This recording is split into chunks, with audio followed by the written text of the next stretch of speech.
సంధ్య చనిపోయిన రోజు ఎక్కడికెక్కడికి వెళ్ళింది, ఎవరెవరిని కలిసింది ఎంక్వైరీ చేశారా? చేశాం సార్. ఆ రోజు తను ఆఫీస్కి వెళ్ళింది. తను సాయంత్రం వరకు కూడా ఆఫీస్లోనే ఉంది. తర్వాత తన లవర్తో పబ్కి వెళ్ళింది. పబ్ నుంచి డైరెక్ట్గా ఇంటికే వెళ్ళింది. అంతే సార్, ఇంకెక్కడికి వెళ్ళలేదు.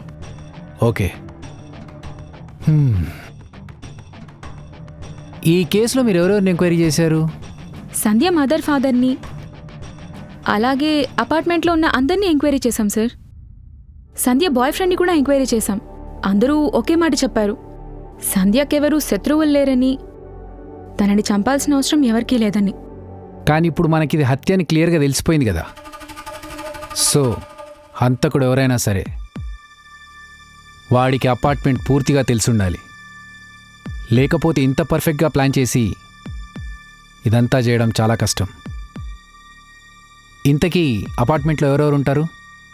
అపార్ట్మెంట్ మొత్తం 3 ఫ్లోర్లు ఉన్నాయి సార్. ఫస్ట్ ఫ్లోర్లో సంధ్య వాళ్ళ అమ్మా నాన్న, వాళ్ళ మేనత్త మేనమామ ఉంటారు సార్. సెకండ్ ఫ్లోర్లో ఒక కపుల్, ఒక రిటైర్ మేజర్ ఫ్యామిలీ ఉంటారు. థర్డ్ ఫ్లోర్లో ఒక software family, apartment manager family ఉంటారు సార్. వాళ్ళందరినీ ఎంక్వైరీ చేశారా? చేశాం సార్. సంధ్య వాళ్ళ అమ్మా నాన్న ఊరెళ్ళారు.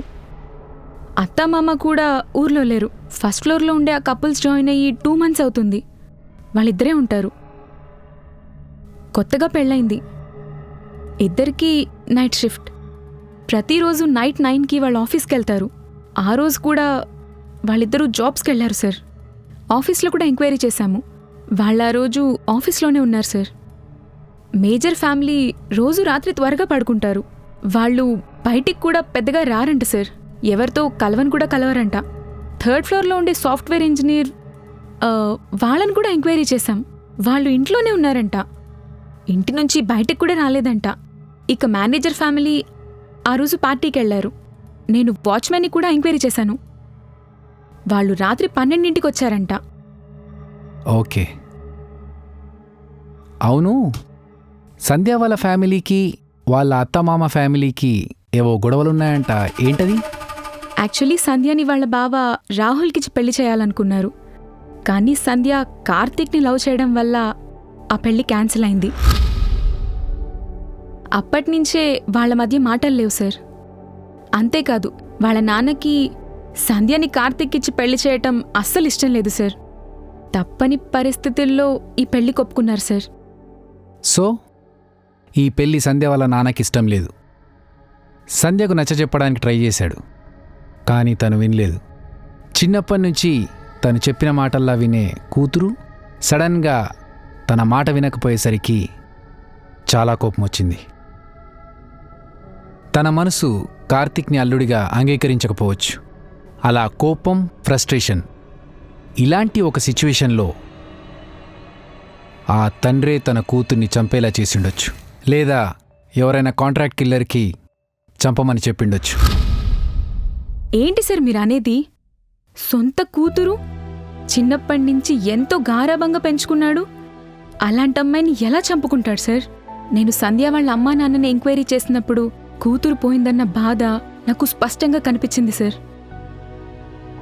ఆయన తన కూతుర్ని చంపడం అంటే అసలు నమ్మలేకపోతున్నాను సార్. నమ్మకాలు వేరు, నిజాలు వేరు. నమ్మకం ఫెయిల్ అవుతుందేమో కానీ నిజం ఫెయిల్ అవ్వదు. మనం నమ్మనంత మాత్రాన నిజాలు అబద్ధాలు కావు. నమ్మకానికి నిజానికి చాలా తేడా ఉంది దివ్య. నీకు అమీర్జిత్ సాదా తెలుసు కదా? ఆ కుర్రాడు 8 ఏళ్ల వయసులో తన చెల్లితో పాటు ఇంకొక అమ్మాయిని ఇటుకలతో కొట్టి చంపాడు. For a silly reason. కొన్ని రోజుల క్రితం జెస్సీ వాక్ అనే క్రిమినల్ తన ఫ్రెండ్ ఫోన్ ఇవ్వలేదనే ఒక సిల్లీ రీజన్తో అతన్ని చంపేశాడు. ఇలా చెప్పుకుంటూ పోతే సిల్లీ రీజన్తో చంపిన వాళ్ళు చాలామంది ఉన్నారు. కానీ ఇక్కడ ఒక రీజన్ ఉంది. Honour killing. పరువు కోసం కూతుర్ని చంపడం పెద్ద విషయమేం కాదు. ఇలా చాలామందిని చూస్తున్నాం. నిన్నొక విషయం అడుగుతాను, ఫీల్ అవ్వకుండా చెప్పు. అడగండి సార్, చెప్తాను. ఈ కేసు నీ కాకుండా నాకప్ప చెప్పినప్పుడు నీ ఇన్నర్ ఫీలింగ్ ఏంటి? పర్లేదు చెప్పు, నేనేమనుకోను.